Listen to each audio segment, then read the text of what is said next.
Hello everybody, Giant here with the Game Prowl, and this time, gonna be taking a look at Aces Wild by Culture Attack Studio. Now this game is a 2D action platformer beat 'em up that is incredibly fast-paced and awesome. Now, for those of you people out there who don't like beat 'em ups, that's okay, because neither do I, but this game is still pretty awesome. But before I show you the game, I unfortunately am going to have to show you the options, because some people like to know that stuff. You know, the more information people get, the better. In terms of options, you got fully rebindable controls, which, also I should mention, this game works with both a This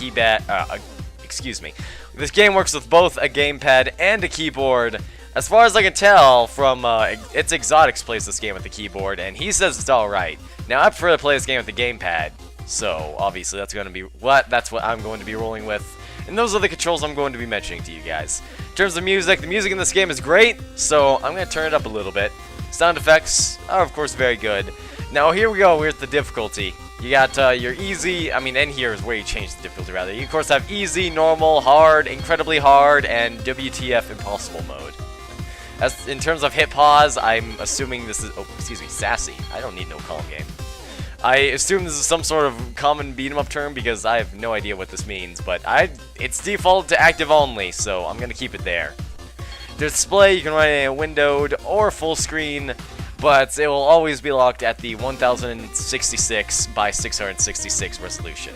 No, I'm not making that up. That is the resolution this game runs at, and it's just fine, because it works well with the game. Game speed is 60 FPS. I don't know why that option's there. You can't change it.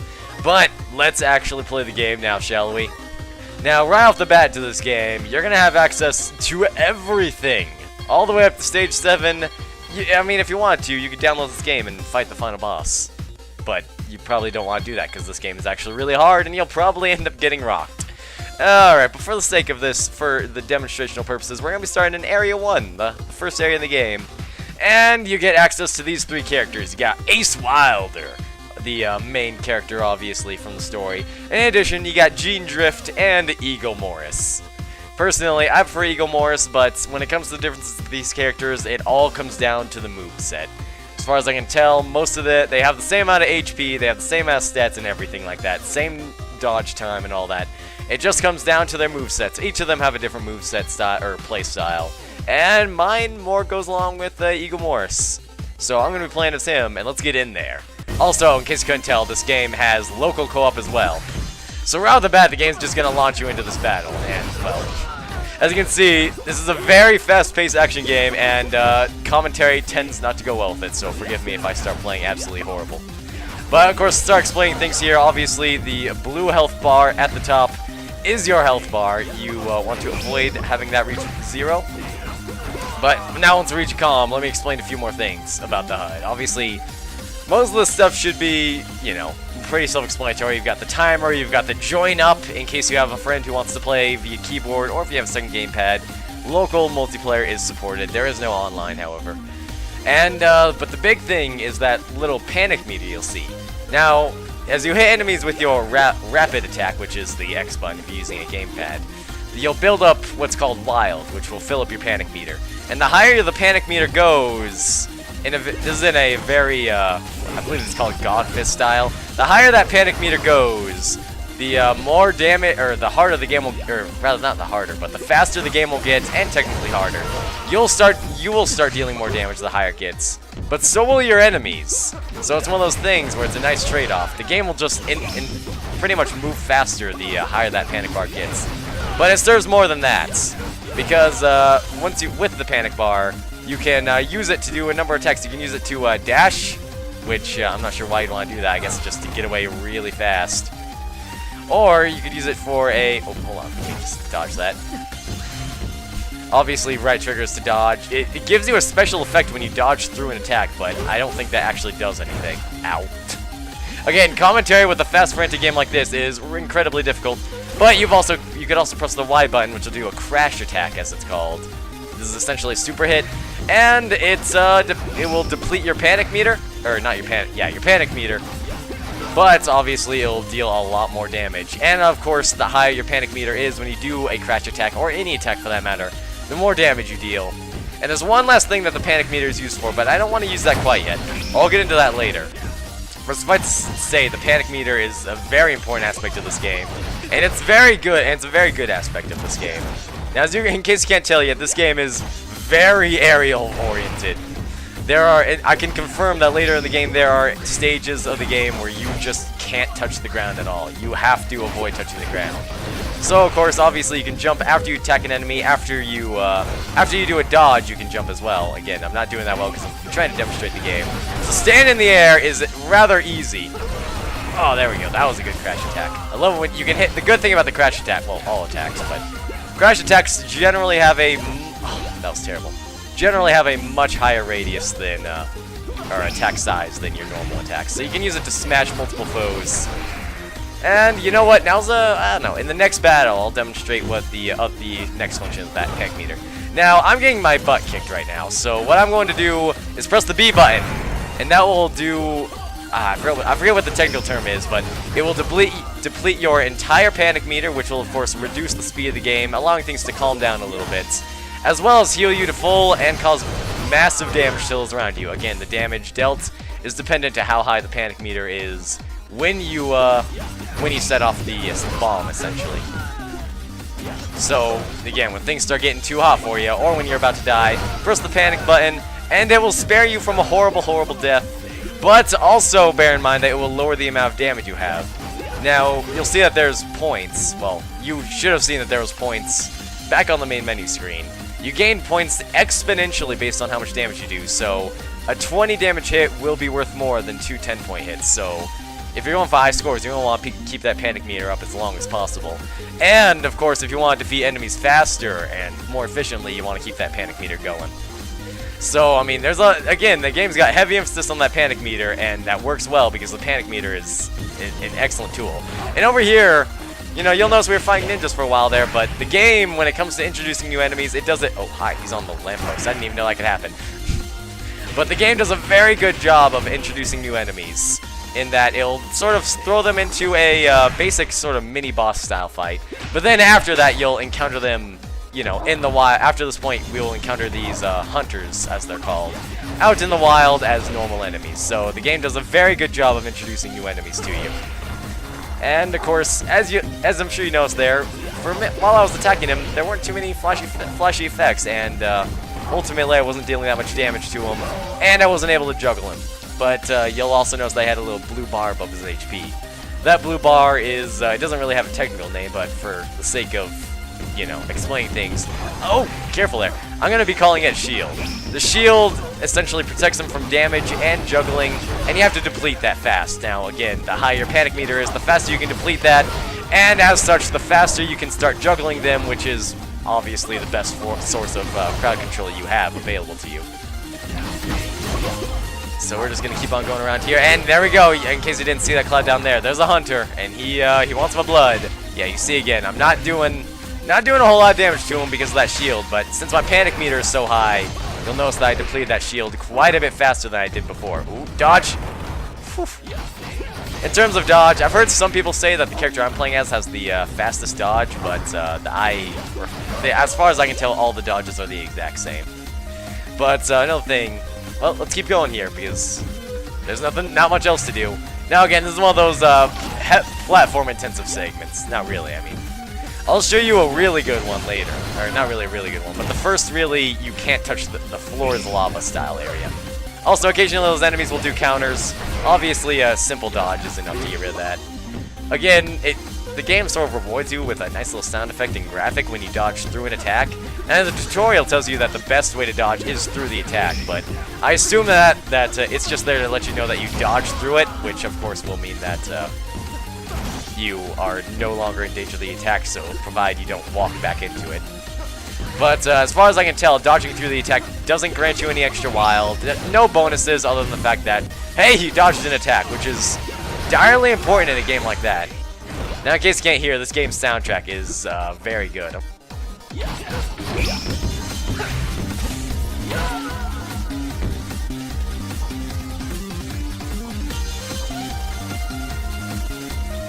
But for now, let's go. Keep on going through here, and again, we're going to have a mini-boss. Which, again, the game does these, you know, This guy, unfortunately, does not become a common enemy. This guy, as far as I can tell, well, I mean, I'm sure he'll become one later, but for now, he's going to remain a mini-boss for quite some time. Ooh, careful! And, of course, now that I've busted his shield, I am free to torment him in the air for as long as I damn well please. Of course, I want to use smash attack, or not smash attacks, but crash attacks pretty much any time my panic meter gets full, because that's when my crash attack will deal maximum damage, essentially. So, alright. Let's just kill some more of these guys, and hopefully get to the boss soon, because the bosses in this game are still very well done. This first boss might leave some sour, because he's essentially a remake of an earlier enemy we fought. But I fought again, the boss for Stage 2 is, well, it proves that the bosses will not always be remakes, and my god, I'm getting my butt kicked. Press the panic button! And of course, unfortunately, as you'll see now, it's taking me freaking forever to kill these guys. But I did manage to deal a lot of rather large AoE damage. Now you'll notice that guy has some crazy, like, poisonous clouds around him. Those aren't poisonous, but essentially what this means is that if I kill him, then he will drop a bunch of those. Well, you'll see when I get there. Eventually we'll get to it, but for now, I want to get rid of these other randomly sword ninjas.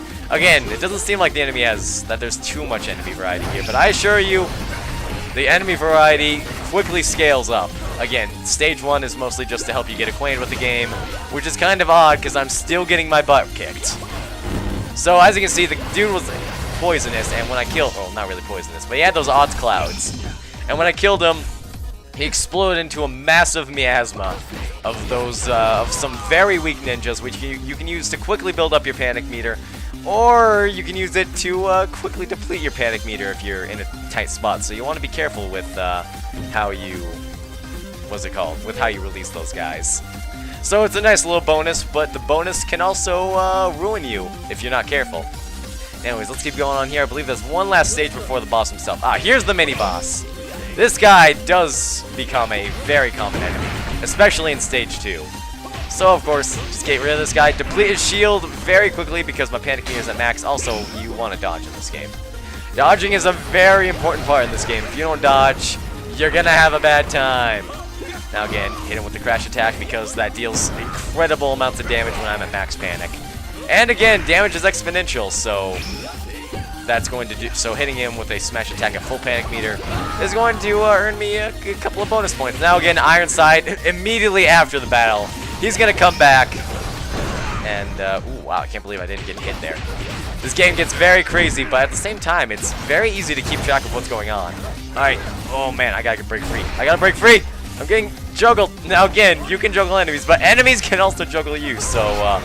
Be very careful. Now, unfortunately, those guys did disappear before I was able to kill them, so all they ended up doing was damaging my health, which is terrible. Now, you can do a counter, counter crash attack, but as far as I can tell, that doesn't really do much. Oh, man, he countered my crash. That actually really sucks. There we go. It deals a lot more damage than a normal crash attack, but obviously you gotta time it a bit better because you have to nail it after a counter. And there we go. Old Ironside is dead. And my panic meter is way too low for me to even consider taking on this boss in one life. Not panic, but health. Because as you'll notice, you'll see the little panic meter, the little button the little bars with panic underneath it. That went up every single time I hit the panic button. Which, well, every single time you hit the panic button, which is the bomb that empties your panic meter, it will always, it will move up. And it should be noted that even when your panic meter is higher than... Okay, I'm thinking I may have to hit the panic button now. I have to! So, and now, of course, the panic meter is at the very top, the absolute peak of the bar. So, hitting the panic button now, again, it's not something you can just spam. So, you gotta really time your usage of it, and it is... I don't know, the panic mechanic in this game is very well done. I am absolutely in love with it. Looks like I actually deflected those knives there. Did not actually know I could do that until now. And yeah, I believe this is the boss stage. So of course you get this nice little respite area before the boss. And now I'm gonna get my butt kicked. Because the bosses in this game are not easy. We we, of course, have the first boss, Barkley Bones. Of course, he appears to be a repalette of the hunters we saw earlier, which, that's exactly what he is, actually. But never fear, because later in this game, the bosses get a lot better than simply Barkley Bones over here. Oh no, the P-lasers! Alright, hang on. Let me focus for a minute here, because I might actually just be able to kill this guy. As long as I'm careful. Now, of course, this boss comes in, you know, you damage him enough, and then he'll spawn smaller dogs, which is going to be obnoxious. And they're going to probably... The smaller dogs are what make this. Also, it'll recharge a shield, which is unfortunate for you. Very fortunate for Barkley Bones, but unfortunately for him, my panic meter is so high up now that I can deplete his shield in a matter of mere moments. Oh, look at that crash attack. Whoop! Oh, look at that. Again, though, the trade-off is that he's dealing more damage to me, and I'm not going to be able to heal, not unless I hit max panic, which now I can heal, should it come down to it. But, again, the trade-offs with these panic meters is very good. I can't say it enough, the panic system in this game is very excellent, very well executed. I probably am going to have to hit the panic button soon. So if I can just get a few more basic attacks are, of course, what recharge your panic meter. Alright, so I had to hit the panic button there or else I would have died, which is unfortunate because I might actually end up still dying because I'm just dealing so little damage. I can no longer crowd control these bone keepers, which of course are his smaller minions. Dodge! Oh, I did not dodge that quickly enough. So again, the trade-offs are huge here. Okay, it quickly dodged there, and there we go. Okay, that's done. His fireballs are going to bounce around. I can kill him. I can do this. Come on. Give me more panic. Yeah, it looks like I can still... Oh my god, this is... No! Oh, so close. I got greedy. Never get greedy.